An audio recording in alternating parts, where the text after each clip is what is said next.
La mesure était réclamée par les médecins, elle est désormais en vigueur depuis hier. Le prix des consultations médicales grimpe pour tous les Français partout sur le territoire. Dès aujourd'hui, il vous faut compter 30 € pour consulter un généraliste, 55 € pour un rendez-vous chez un spécialiste. Tous les corps médicaux sont concernés par cette hausse qui devrait coûter 1,6 milliard d'euros supplémentaires à l'assurance maladie.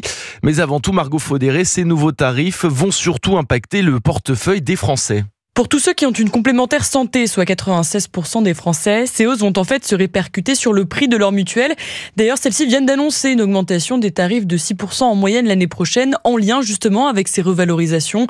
Et le surcoût sera plus important pour les retraités qui payent seuls leur contrat que pour les actifs salariés, explique Frédéric Bizard, président de l'Institut Santé. Pour les retraités, on est de l'ordre de 100 € à l'année de hausse. Pour les actifs, on est de l'ordre de 35 à 40 €. De quoi alourdir un peu plus la facture, en particulier pour les retraités les plus âgés qui déboursent déjà près de 2 000 € par an en moyenne pour leur mutuelle.